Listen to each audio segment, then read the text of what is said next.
আল্লাহ কেন মানুষের আঙ্গুল ছোট বড় করেছেন?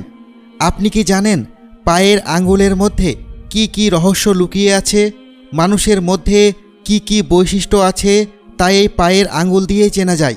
স্ক্রিনে দেখানো কত নম্বর চিত্রটি আপনার পায়ের সাথে ম্যাচ করে তা আমাদের জানাতে ভুলবেন না। আমাদের হাতের এবং পায়ের আঙ্গুলের আকৃতি এক এক রকম, কোনোটি ছোট, কোনোটি বড়, আবার কোনোটি মাঝারি আকৃতির। এই আঙ্গুলগুলো আকৃতির দ্বারা আমাদের কি বলার চেষ্টা করে? আমাদের পায়ের আঙ্গুলের আকৃতি বা ধরন থেকে কি আমাদের আদি গোষ্ঠীর পরিচয় জানা সম্ভব? ইসলাম এই সম্বন্ধে কি বলে? চলুন আমরা জেনে নিই যে আমাদের পায়ের আকৃতির মাধ্যমে কিভাবে আমরা আমাদের আদি জাতগোষ্ঠী সম্বন্ধে জানতে পারি। প্রাচীন ইতিহাস নিয়ে গবেষণা করলে জানা যায় যে পাঠান নামক জাতিরা বনি ইসরাইল জাতিগোষ্ঠীর অংশ।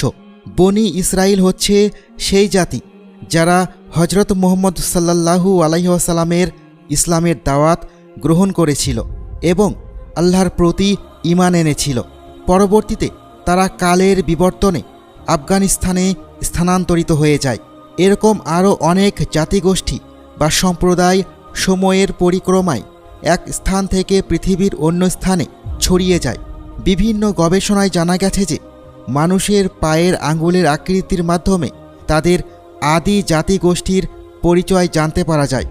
এখন ইসলাম এই সম্বন্ধে কি বলে সেটাই আমরা এই ভিডিওতে জানব।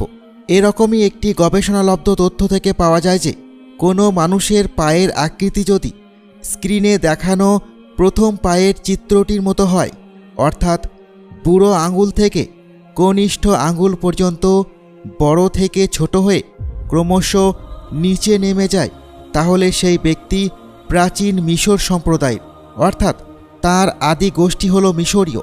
আবার যদি কোনো ব্যক্তির পায়ের আকৃতি স্ক্রিনে দেখানো দ্বিতীয় চিত্রটির মতো হয়, অর্থাৎ বুড়ো আঙ্গুলসহ পরের দুইটা আঙ্গুল একই সমান এবং দুই আঙ্গুল তাদের থেকে ছোট হয়, তাহলে সেই ব্যক্তির আদিগোষ্ঠী রোমানীয় সম্প্রদায়ের।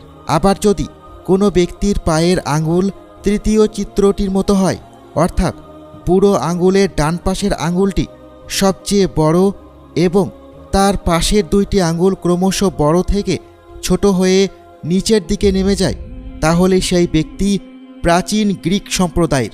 আবার যদি কোনো ব্যক্তির পায়ের পাতা চতুর্থ পায়ের মতো হয়, অর্থাৎ বুড়ো আঙ্গুলটি সবচেয়ে বড় এবং বাকি চারটি আঙ্গুল ছোট আর সবগুলো একই সমান হয়, তাহলে সেই ব্যক্তি জার্মান সম্প্রদায়ের। কিন্তু এই ধরনের পায়ের মানুষ পরিমাণে খুবই কম।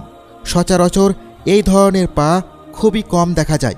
একইভাবে যদি কোনো ব্যক্তির পায়ের সবগুলো আঙ্গুল বরাবর বা একই সমান হয়ে থাকে, তাহলে বলা যায় সেই ব্যক্তিটি অনেক বুদ্ধিমান এবং চতুর হয় এবং তার সাথে সাথে ওই ব্যক্তির মাঝে সিদ্ধান্ত নেওয়ার ক্ষমতা ভরপুর থাকে। আর যেসব লোকেদের পায়ের আঙ্গুল উপর থেকে নিচে ক্রমশ বড় থেকে ছোট হয়ে আসে, সে ধরনের ব্যক্তিরা অনেক গম্ভীর প্রকৃতির হয়ে থাকে। তারা তাদের গোপন বিষয় কখনো কারো সাথে শেয়ার করে না। তারা সব সময় সব কথা নিজেদের মাঝে চাপা দিয়ে রাখে। যে সকল লোকেদের পায়ের প্রথম দুই আঙ্গুল এবং পরের তিন আঙ্গুলের মাঝে অনেক বেশি ফাঁকা থাকে, ধারণা করা হয়ে থাকে তাদের মন মেজাজ ঘন ঘন পরিবর্তন হতে থাকে এবং তাদের মধ্যে অনেকেই বদমেজাজি হয়ে থাকে। আবার যদি কোনো ব্যক্তির পায়ের দ্বিতীয় আঙ্গুলটি উপরের দিকে মোটা এবং নিচের দিকে সরু থাকে, সেই ব্যক্তি অন্য ব্যক্তির কথায় খুব দ্রুত সম্মোহিত হয়ে যায়।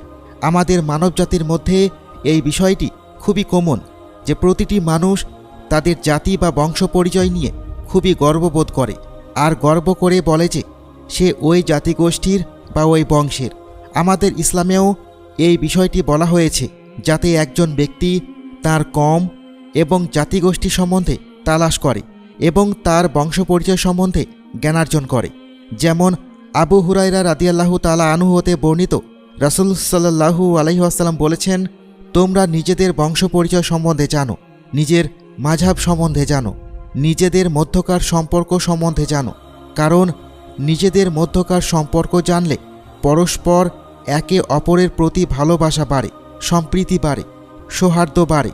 একজন ব্যক্তির বয়স এবং সম্পদের মাঝে যোগসূত্র রয়েছে, কিন্তু অপরদিকে জাত গোষ্ঠীর বা বংশপরিচয় শুধুমাত্র অহংকার করার জন্য জানা।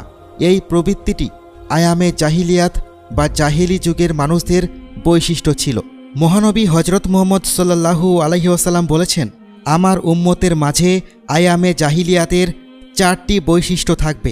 সেগুলো হলো নিজের জাত গোষ্ঠী বা বংশ পরিচয় নিয়ে গর্ববোধ করা বা অহংকার করা, নিজ বংশকে কলঙ্কিত করা, আকাশে তারা দেখে বৃষ্টিপাতের খোঁজ করা, আর যুদ্ধ বিগ্রহ করা। যদি কোনো ব্যক্তির পায়ের আকৃতি ভিডিওর শুরুতে বর্ণনা করা আকৃতিগুলোর মতো হয়, তাহলে ধারণা করা হয় যে তাদের জাতগোষ্ঠী সেগুলোই হবে যেমনটা ভিডিওর শুরুতে বলা হয়েছে। কিন্তু এই বংশ পরিচয় নিয়ে গর্ববোধ করা বা দম্ভ করা জাহিলি যুগের মানুষদের বৈশিষ্ট্য। একইভাবে যারা রাসূল সাল্লাল্লাহু আলাইহি ওয়াসাল্লামের উম্মত, তাদেরকে ইসলামে অনেক সম্মানের জায়গা দেওয়া হয়েছে, কিন্তু তার মানে এই না যে তারা অন্যান্য সকল সম্প্রদায়ের থেকে শ্রেষ্ঠ, বরং ইসলামে প্রতিটি মানুষকেই সম্মানের দরজা দেওয়া হয়েছে। জাতগোষ্ঠী যাই হোক না কেন, প্রতিটি মানুষের অবস্থান তার নিজ নিজ আমলনামা দ্বারা পরকালে যাচাই করা হবে। কোনো এক বর্ণনা হতে এও জানা যায় যে মানুষের পায়ের আঙুলের আকৃতির মাধ্যমে তার ভবিষ্যতে সে কি করবে সে সম্বন্ধে জানা যায়, কিন্তু এটি সম্পূর্ণ একটি ভুল ধারণা, কারণ একমাত্র আল্লাহ তাআলাই গায়েবের খবর রাখেন। তাই আমাদের এইসব ব্যাপারে চিন্তা না করে নিজেদের আমলের প্রতি মনোযোগী হতে হবে। আল্লাহ তাআলা আমাদের সঠিক জ্ঞান দান করুন। আমিন।